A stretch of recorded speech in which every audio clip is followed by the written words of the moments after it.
नमस्कार विद्यार्थियों, महाराजा Surajmal PG college रजतपुरा की ऑनलाइन क्लास में आप सबका स्वागत है।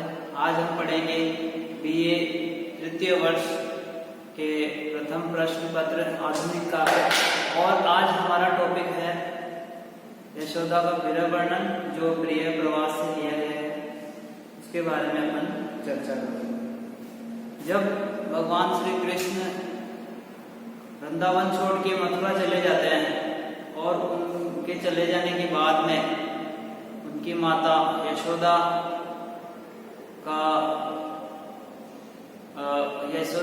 हाल या स्थिति कैसी होती है उसी का इन पदों में वर्णन किया है।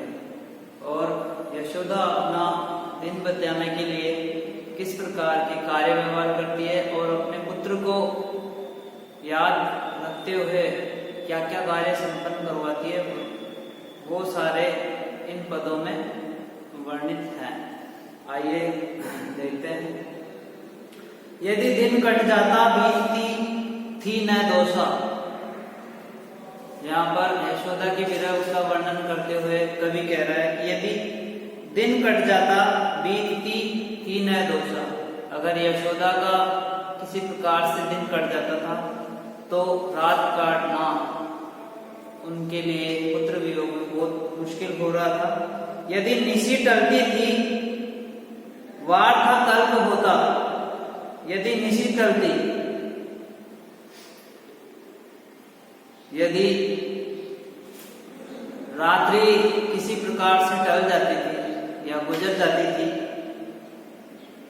वार था कल्प होता और किसी प्रकार से अगर रात गुजर जाती थी तो दिन निकालना मुश्किल होता था। वार एक कल्प के बराबर उनको प्रतीत होता था।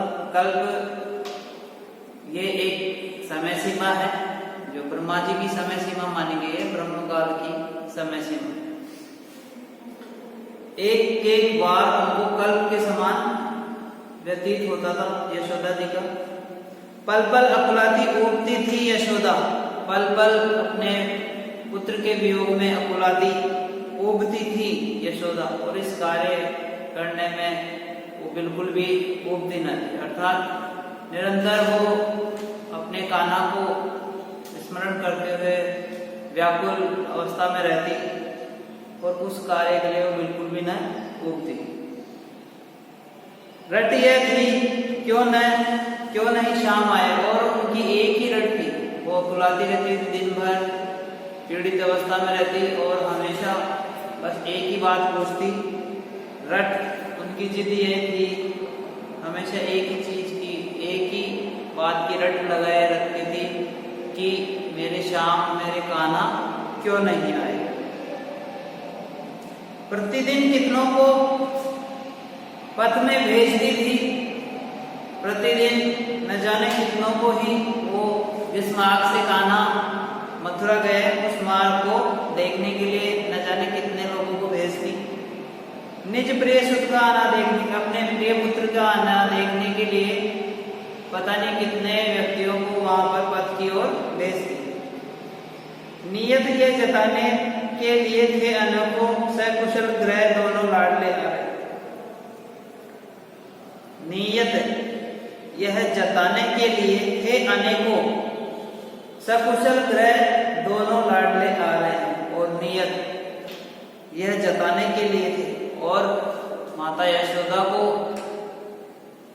यकीन दिलाने के लिए बहुत सारे इस कार्य के लिए बहुत सारे अनेकों व्यक्ति थे जो ये जताते थे, यशोदा को बताते थे सकुशल ग्रह दोनों लाडले आ रहे हैं कि सकुशल आपके दोनों लाडले आ रहे हैं।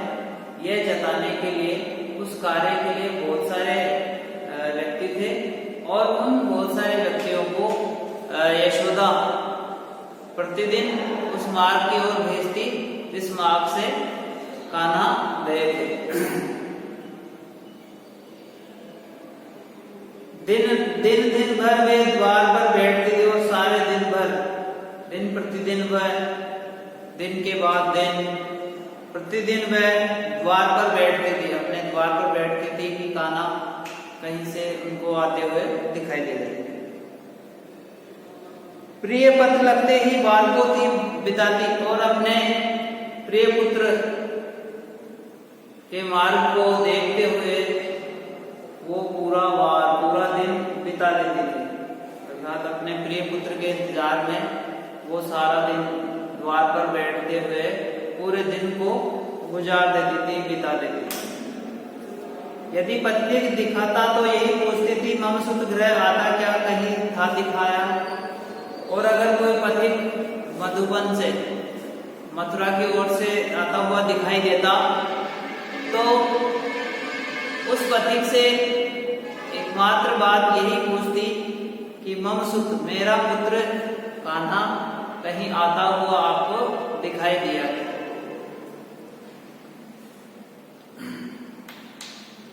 एक बार और देख लेते हैं इनको। यदि कट जाता था बीतती न दोषा, अगर यशोदा कान्हा के चले जाने के बाद में यशोदा का एक एक दिन काटना मुश्किल हो रहा था। यदि किसी कारणवश दिन कट जाता तो रात गुजर नहीं पाती थी, और यदि निशी टलती, किसी प्रकार से रात्रि गुजर जाती थी तो वार का कल्प होता और यशोदा के लिए एक बार भी कल्प के समान प्रतीत होता। पल पल अकुलाती उठती थी यशोदा, पल पल अकुलाते हुए व्याकुल अवस्था में कराहते हुए वो निरंतर ऊब जाती, थक जाती थी। रट रहती थी कि क्यों नहीं शाम आए, और यशोदा सिर्फ एक ही बात की रट लगाए रखती कि मेरी शाम क्यों नहीं आए। प्रतिदिन कितनों को पंथ में भेजती थी निज प्रिय सुत आना देखने के लिए, और प्रतिदिन न जाने कितने ही व्यक्तियों को वो कान्हा के लौट आने के मार्ग की तरफ भेजती, ये समाचार पाने के लिए कि कान्हा आता हुआ दिखाई दे रहा है या नहीं दे रहा है। नियत यह जताने के लिए थे अनेकों, और इस कार्य को करने के लिए अनेकों व्यक्ति तैयार थे, क्योंकि वो भी कान्हा से प्रेम करते थे। इसलिए हर व्यक्ति कान्हा को ढूंढने के लिए, कान्हा के आने का संदेशा लेकर आना चाहते थे, और वो अनेकों व्यक्ति उस मार्ग की ओर जाते थे। नियत यह जताने के लिए थे अनेकों, और उस कार्य करने के लिए अनेकों व्यक्ति थे। सकुशल ग्रह दोनों लाडले आ रहे, और ये बताने के लिए कि सकुशल रूप दोनों लाडले कान्हा और बलराम वापस वृंदावन की ओर आ रहे हैं, ये बताने के लिए अनेकों व्यक्ति थे। और वो निरंतर रोजाना कान्हा का संदेशा लेने के लिए कान्हा जिस मार्ग से गए थे उस मार्ग की ओर जाते और सूचना लेकर वापस आते। दिन दिन भर वे द्वार पे बैठती थी, और यशोदा दिन भर अपने द्वार पर बैठी रहती, प्रिय पथ लगते ही बाल को, और प्रिय का इंतजार करते हुए, प्रिय के मार्ग का, जिस मार्ग से गए हैं कान्हा, उस मार्ग को देखते देखते उनका पूरा वार बीत जाता था, समाप्त हो जाता था। यदि पथिक दिखाता तो यही पूछती थी, अगर पथिक कहीं से आता हुआ दिखाई देता तो उससे यही पूछती, मम सुत गृह आता क्या कहीं था दिखाया, कि मेरा पुत्र कान्हा कहीं अपने घर आते हुए आपको दिखाई दिया क्या। और जब श्री कृष्ण नहीं आते तो उनकी अनुपस्थिति में जो कान्हा को प्रिय लगने वाले व्यंजन थे उनकी थाल सजाती, वो आगे वर्णन है। अति अनुपम मेवे और रसीले फलों को बहुमदन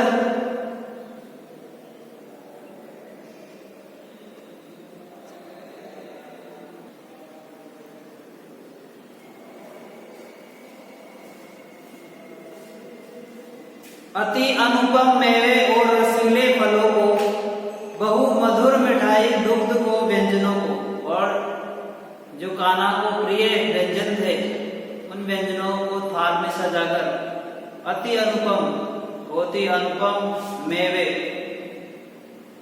रसीले फल, रसदार फल, बहु मधुर मिठाई, और जो कान्हा को बहुत मधुर मिठाई जो अच्छी लगती थी उन मिठाइयों को, दुग्ध को, व्यंजनों को, दूध से बनाए गए व्यंजनों को थाल में सजाकर यशोदा रखती थी।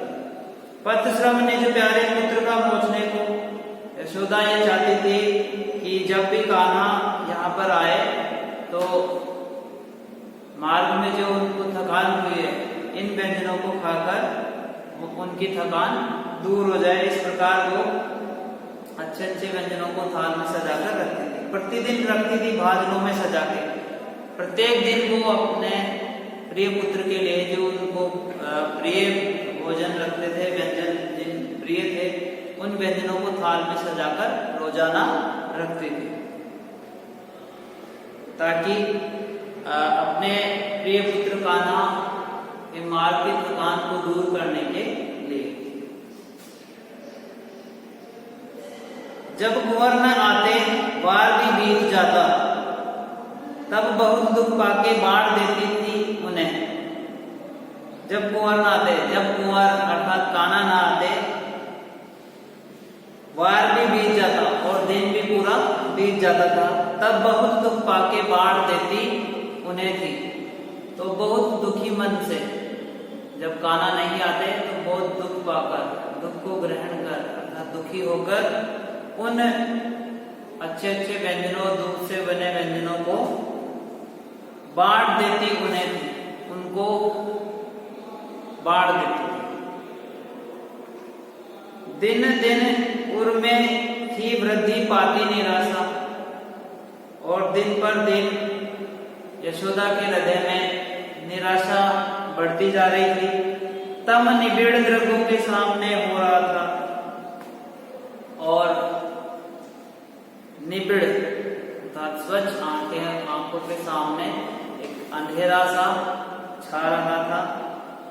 यशोदा की स्वच्छ आंखों के सामने अंधेरा दिखाई देने लगा था, अर्थात निराश होने के कारण, निरंतर रोने के कारण उनकी आंखों के सामने अंधकार सा छा गया था।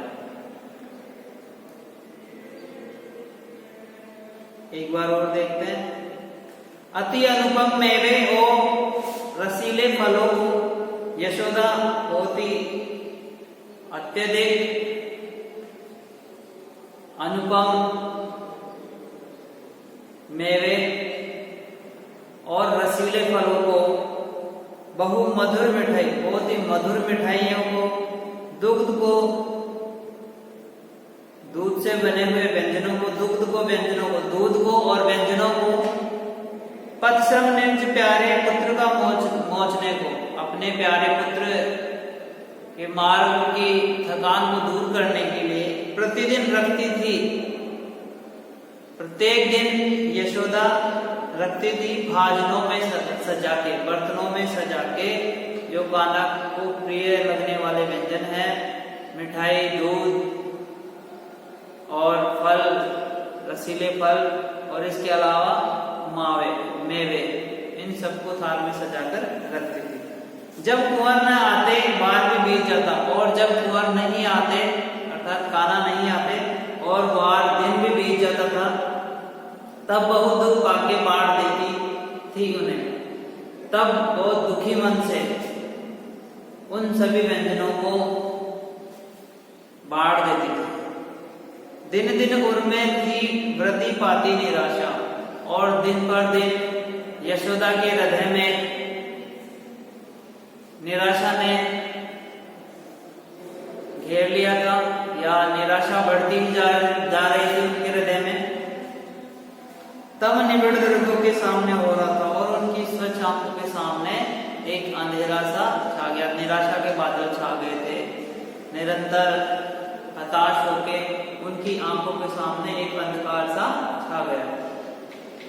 जब पूर्व वनिता आप पूछती थी संदेशा, जब नगर की कुछ स्त्रियां आकर कान्हा के बारे में संदेशा पूछती, तब मुख उनका थी देखती उन्मना हो। जब कान्हा के बारे में कोई नगर की महिला आके उनसे समाचार पूछती, संदेशा पूछती, तो तब उनका थी देखती उन्मना, तब उनका मुख, जो महिलाएं देखने आती, तब उनका मुख एकटक होके उन्मना, उदास होके वो उनके मुंह की तरफ देखने लग जाती।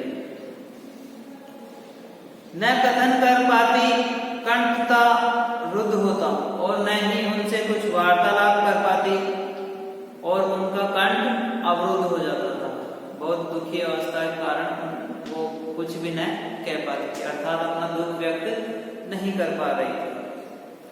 यदि कुछ समझाती गई की सेविकाएं बन विकल उसे भी ध्यान में भी नहीं लाती, और घर की कुछ सेविकाएं यशोदा को समझाने का प्रयास करती, तो उनकी बातों को विकल अनसुनी करके उनकी बातों की तरफ ध्यान नहीं देती। तन सुधि तक होती जा रही थी यशोदा, और अपने तन की सुधि भी यशोदा होती जा रही थी।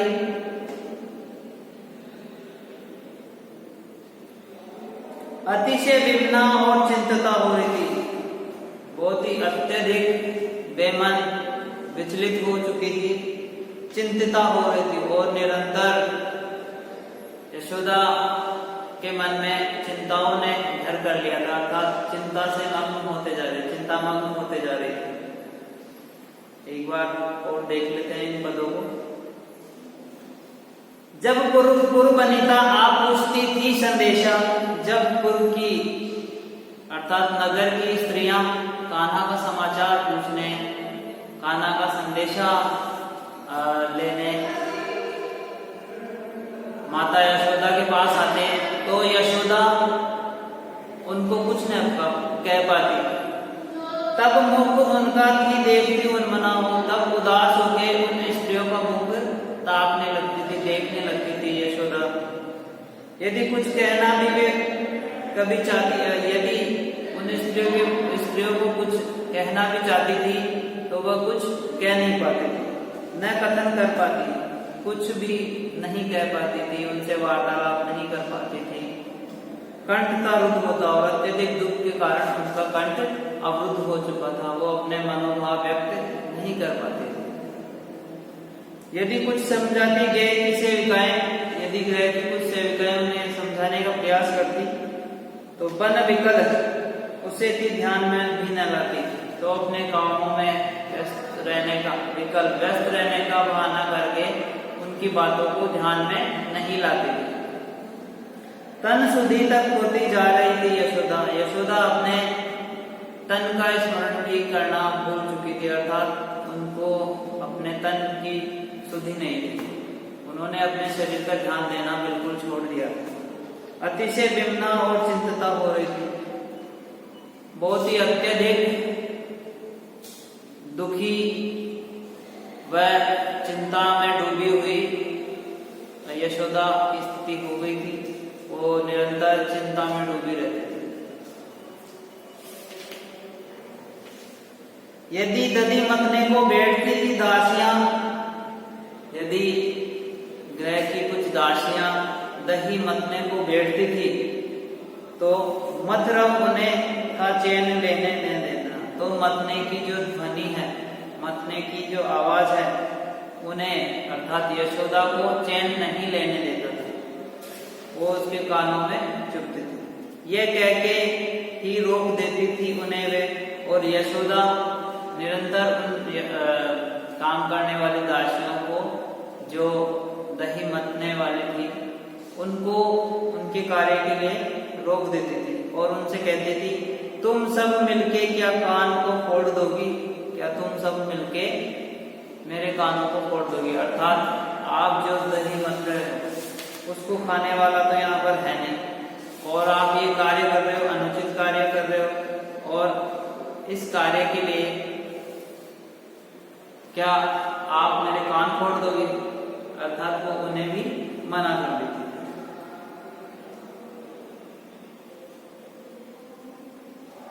आगे देखिए, दुखवश सब धंधों बंद से हो गए थे, और दुखवश वृंदावन के सभी उद्योग धंधे बंद हो गए थे, बंद से हो गए थे। गृहजन मन मारे काल को ते बिताते, और गृहजन गृह में रहने वाले व्यक्ति मन मारकर उस समय को बिता रहे थे। कान्हा की अनुपस्थिति वाले समय को मन मारकर बिता रहे थे। हरि जननी व्यथा से मौनती सारिकाएं, और हरि जननी अर्थात श्री कृष्ण की माता यशोदा की व्यथा से मैनाएं भी मौन हो चुकी थी। सकल सदन में ही छा गई थी उदासी, और यशोदा के पूरे भवन में ही एक उदासी सी छा गई थी। प्रतिदिन कितने ही देवता थी मनाती, प्रतिदिन कितने ही, न जाने प्रतिदिन कितने देवताओं की पूजा अर्चना करती, कितने देवताओं को मनाती यशोदा, ताकि उनका प्रिय पुत्र कान्हा यहाँ आ सके। बहु यजन कराती विप्र के व्रत से, और ब्राह्मणों के समूह से बहुत ही प्रकार के यत्न करवाती, प्रयास करवाती, कार्य करवाती। नित्य घर पर कोई ज्योतिषी की बुलाती, और रोजाना उनके घर पर कोई ज्योतिषी को बुलाती, और ज्योतिषी से श्री कृष्ण के बारे में चर्चा करती, पूछती, श्री कृष्ण का भविष्य पूछती, और कान्हा कब आएंगे इस बारे में भी चर्चा करती। निज प्रिय सुत आना पूछने को यशोदा, और नित्य प्रतिदिन ज्योतिषियों को पूछने के लिए बुलाती कि उनका कान्हा घर पर लौटकर कब आएगा, वृंदावन कब आएगा। इसी प्रकार इन पदों को एक बार और दोबारा देखते हैं। दुख वश सब धंधों बंद से हो गए थे, दुख के कारण, दुख से वशीभूत होकर पूरे वृंदावन वासियों के जो उद्योग धंधे थे वो सब बंद से प्रतीत हो रहे थे, अर्थात बंद हो चुके थे। गृहजन घरों में रहने वाले व्यक्ति मन मारे, अपना मन मारकर काल को थे बिताते, इस विपरीत परिस्थिति को बिता रहे थे, श्री कृष्ण की अनुपस्थिति को बिता रहे थे। हरि जननी व्यथा से मौनती सारिकाएं, और हरि जननी कान्हा की जननी, उनकी माता की जो व्यथा है, उस व्यथा को देखकर वहां की जो सारिकाएं अर्थात मैना, वृंदावन की मैनाएं भी शांत हो चुकी थी, मौन हो गई थी, और पूरे सदन में, यशोदा के पूरे सदन में एक उदासी सी छा गई थी। प्रतिदिन कितने ही देवता थी मनाती, बहु यजन कराती विप्र के वृंद से। प्रतिदिन यशोदा न जाने कितने ही देवताओं को मनाती, कितने ही देवताओं की पूजा अर्चना करती, और ब्राह्मणों के समूह को बुलाकर बहुत से यत्न करवाती, हवन करवाती। नित घर पर कोई ज्योतिषी थी बुलाती, निज प्रिय सुत आना पूछने को यशोदा। नित घर पर कोई ज्योतिषी थी बुलाती, और अपने घर पर प्रतिदिन कोई ना कोई ज्योतिषी बुलाती, और उससे अपने पुत्र के आने के बारे में ज्योतिषी से पूछा करती।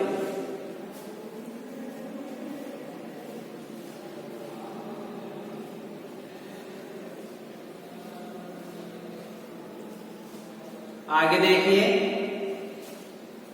सदन डिग कहीं जो डोलता पत्र भी था, निज श्रवण उठाती थी समुत्कंठिता हो।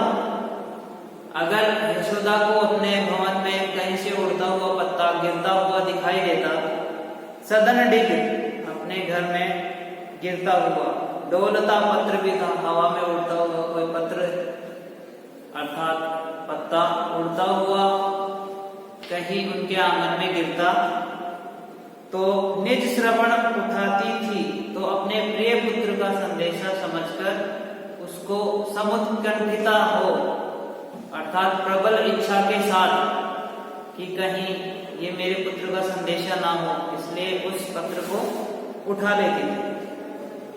कुछ रज उड़ती तो पथ के मध्य में योगी, और जिस मार्ग से कान्हा गए हैं उस मार्ग में कहीं से कोई अनावश्यक अन्यथा ही स्वतः ही कोई धूल उड़ जाती, तो उस धूल को देखकर यशोदा है वो व्याकुल हो जाती कि कहीं मेरे कान्हा का रथ ना आ गया। बन अयुध दृगी तो वे उसे देखती, अगर मार्ग के मध्य में कहीं धूल उड़ती हुई दिखाई देती तो यशोदा एकटक होके, अयुध दृगी एकटक बिना चूके, एकटक होके अपने नयनों से उस धूल भरे मार्ग को देखती रहती थी कि कहीं कान्हा अपना रथ लेके आ गया। ग्रह दिशि यदि कोई शीघ्रता साथ आता, और यशोदा के ग्रह की ओर कोई पथिक शीघ्रता के साथ आता, तब उभय करों से थामती वे कलेजा। जब उसके घर की ओर कोई शीघ्रता से आता तो अपने पुत्र का अनिष्ट समझकर वे अपने दोनों हाथों से कलेजे को थाम लेती, अर्थात हृदय पर हाथ रख लेती। जब वह दिखलाता दूसरी ओर जाता, और वो आता हुआ व्यक्ति जब दूसरी ओर निकल जाता, तब हृदय करों से ढांपती थी द्रव्य को। तब अपने दोनों हृदय रूपी हाथों से अपने दोनों हाथों से अपने आंखों को ढक लेती थी। मधुवन पथ से वे तीव्रता साथ आता, मधुवन पथ से, मथुरा के मार्ग से कोई तीव्रता के साथ आता हुआ यदि नवतन में थी देख पाती पखेरु। जब यशोदा मथुरा की ओर से, मथुरा के मार्ग से उड़ते हुए पक्षियों को आकाश में देखती, उनकी कतारों को आकाश में देखती, तो उस पर कुछ ऐसी दृष्टि तो डालती, उस पर उन पक्षियों को उड़ते हुए इस प्रकार से देखती, लगकर जिसको था भग्न होता कलेजा। अगर पक्षियों को देखते हुए यशोदा की स्थिति को कोई देख ले तो देखने वाले के कलेजा भी टुकड़े टुकड़े हो जाए, भग्न हो जाए, नष्ट चूर चूर हो जाए।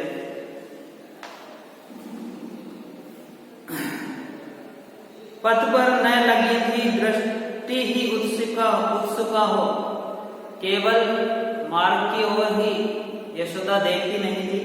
न हृदय तल की ही लालसा वर्धिता थी, और न ही उसके हृदय की जो लालसा थी वो बढ़ पा रही थी।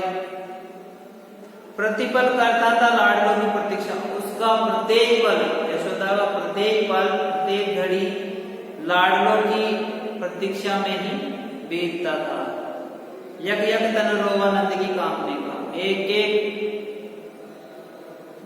यशोदा का एक एक रोम श्री कृष्ण व बलराम की प्रतीक्षा में लगा रहता था। उन्हीं के बारे में ही चर्चा रहती थी, उन्हीं और यशोदा की दृष्टि केवल और केवल उस मार्ग की ओर लगी रहती थी जिस मार्ग से कान्हा गए थे। प्रतिपल दृग देखा चाहते शाम को थे, और यशोदा के जो दृग हैं, आंखें हैं, वो प्रत्येक क्षण कान्हा को देखना चाहते थे। क्षण क्षण सुधी आती शाम मूर्ति थी, और यशोदा को क्षण क्षण बाद में ही, क्षण के बाद में ही, कुछ क्षणों के बाद में ही श्याम मूर्ति कान्हा की छवि उनको याद आती थी। प्रति निवस यह चाहती थी नंदरानी, और नंदरानी अर्थात यशोदा प्रत्येक क्षण यही चाहती थी कि उनकी आंखों को निज बदन दिखावा मेघ सी कांति, कि उनकी आंखों के सामने मेघ की सी कांति वाला मेरा कान्हा हमेशा मेरी आंखों के सामने दिखाई दे। ये ये यशोदा का विरह वर्णन आज के लिए इतना ही। धन्यवाद।